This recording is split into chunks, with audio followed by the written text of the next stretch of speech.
सुंदर आहे, तर मी ती करू शकतो का? काही दोष वगैरे तर लागत नाही ना?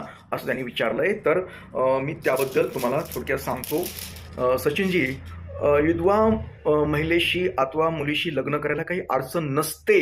परंतु कधी अडचण नसते, काय असतं, जे पतीचं निधन समजा अपघाताने वगैरे झालं असेल, आता समजा, तर काय असतं, त्या पतीचा जो अतृप्त आत्मा म्हणतो आपण त्याला, तो आत्मा तिच्या भोवताली फिरत असतो, लक्षात घ्या.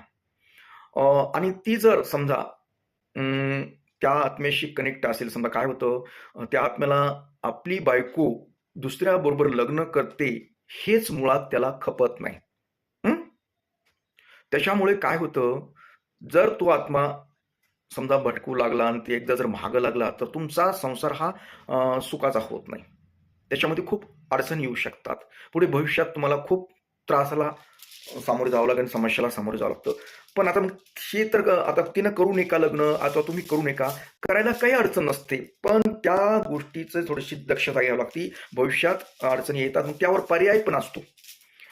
तर जी मुलगी आहे, तुमची जी बायको होणारी मुलगी, तिचा पहिला पती होता, तर त्या पतीला तिनं विसरता कामा नये. विसरता कामा नये म्हणजे काय करायचं असतं, की ज्या तिथीला त्याचा मृत्यू झाला, समजा अपघाती झाला असेल, काही कारणास्तव झालं असेल, हं, तर तिनं प्रत्येक तिथीला त्याच्यासाठी नैवेद्य काढून ठेवणे, ते गाईला चारणे, पक्षाला ठेवणे, या गोष्टी कराव्यात. आणि दुसरी गोष्ट म्हणजे त्याला समजा जे वर्षश्राद्ध वगैरे असतं, त्यावेळी सुद्धा त्याची आठवण ठेवावी लागते. कारण तिनं जर त्याची आठवण नाही ठेवली, तर त्याला, म्हणजे तुम्हा दोघांना बी ते सुख लाभू देत नाही. हं? घरामध्ये दोघांचे, नवरा बायकोचे भयानक भांडणं होतात. आणि तुम्हाला त्याच्या पुढचं सांगू का?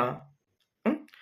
तुमचे जे वैवाहिक जीवन असतं, शारीरिक संबंधातले जे जीवन असतं, तर तिची जी इच्छा असते, हं?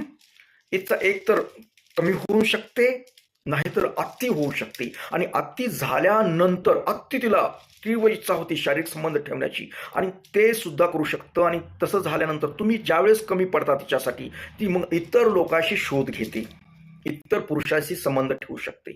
काहीतरी विपरीत घडू शकतं ते. कारण तुमच्याकडून तिची इच्छा पूर्ण होत नाही. अशी पण समस्या निर्माण करते, कारण असे अनुभव आहेत आपल्याला आलेले. हं? तर एवढीच दक्षता घ्यायची. तुम्ही लग्न करायला काही अडचण नाही, करू शकतात. पण तुम्ही लग्न केल्यानंतर दोघांनी मिळून त्याच्यासाठी, त्या तिच्या पतीसाठी तुम्ही दोघांनी मिळून ताट करायचं. त्याच्याबद्दल मी माहिती सांगेल तुम्हाला WhatsAppला. तुम्ही मेसेज करा. आणि तुम्ही दोघांनी बसून त्याचे स्मरण करायचं, की बाबा, तुझा आशीर्वाद असो, तिनं सुद्धा माझ्याशी क्षमा करा, मी तुमची सेवा करत राहील, मला जसं जमन तसं. अशी प्रत्येक तिथीला करायचं राहायचं. तुमचा संसार सुखाचा होतो. आणि त्या गेलेल्या आत्म्याचा जो आत्मा, म्हणजे मृत्यू झाला त्या व्यक्तीचा जो आत्मा आहे, तो आशीर्वाद तुम्हाला